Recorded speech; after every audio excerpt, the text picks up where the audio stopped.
the November 4th trade deadline is coming up. I mean, today's the October 14th. We're literally 2.5 weeks away from the trade deadline.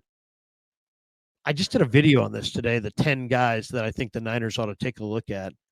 Who or what should they add? It seems like Lynch himself has made trading more popular. I don't know if it's because they traded for McCaffrey and went to the Super Bowl, but it seems like there's more bidders now than when this regime got going in 2017 at the trade deadline. It just seems like the trade deadline is a bigger thing. There's more trades.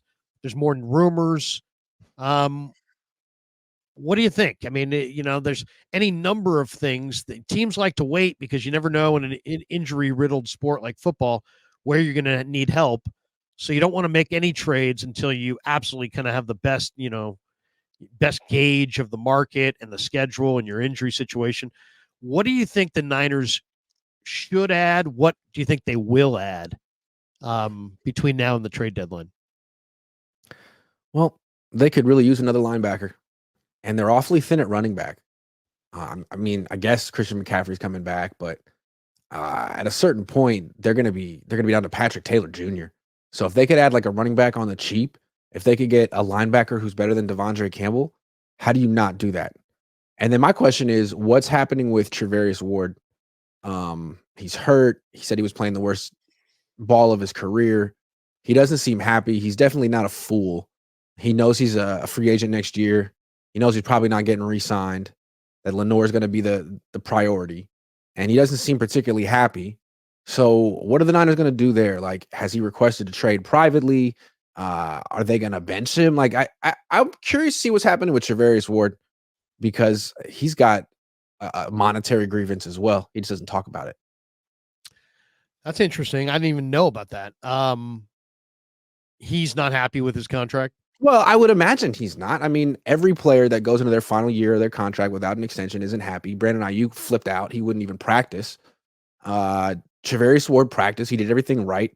And I don't know. I'm just putting the he's good as gone, by the way. I mean, there's no doubt coming back. And he's gone it. for sure. He's not stupid. Yeah, I mean, they're going to pay Brock a ton. Yep. They've got Lenoir, and Lenoir's younger, cheaper, better, probably. Renardo Green. And they got Renardo Green, and they've got Luter, and they've got some, they've invested in a lot of young guys here. That's interesting. I was thinking like Devin Lloyd, maybe the Jaguar. I'm thinking to me, there's a couple guys in the Jaguars that make sense. Devin Lloyd and Darnell Savage, the former Green Bay Packer, who can play nickel, free safety, corner. He's a veteran, and he can cover, and he can play safety and nickel, and he can just do a lot of things, and he's a veteran back there. If you could get Savage, if you could get Devin Lloyd away from Jacksonville, those are two names that would really... That'd be nice. Absolutely. Those guys would and it'd be interesting, like, now with Hargrave down, like, would they want another defensive tackle? It seems like Evan Anderson, you've liked him. I know you were talking about Evan Anderson. He seems promising. So before they go out and trade for a veteran, I'd like to see some more of these young players play because 70% of the time they're like great players. So I want to see more Evan Anderson. Yeah. You know what's amazing about this whole thing with Hargrave?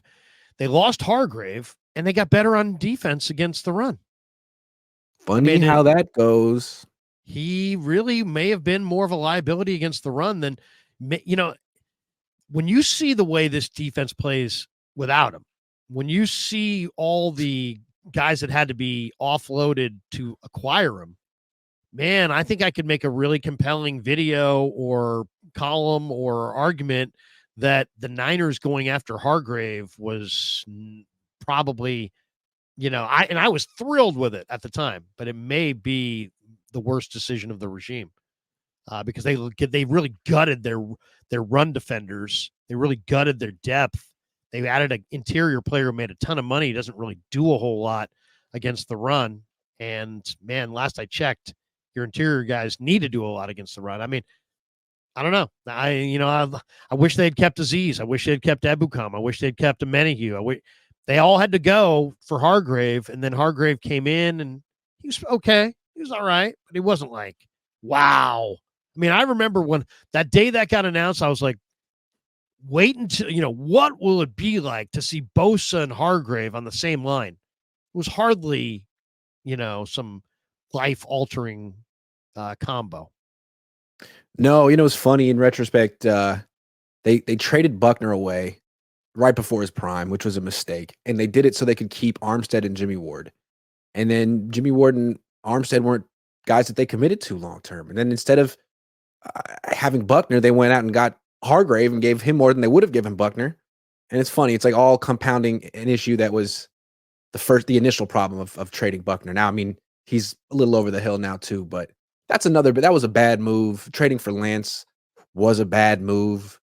They've had some doozies. They've had some bad ones. I mean, it's really amazing they've been as competitive as they have when you consider the swings and misses with the day one picks. It's significant.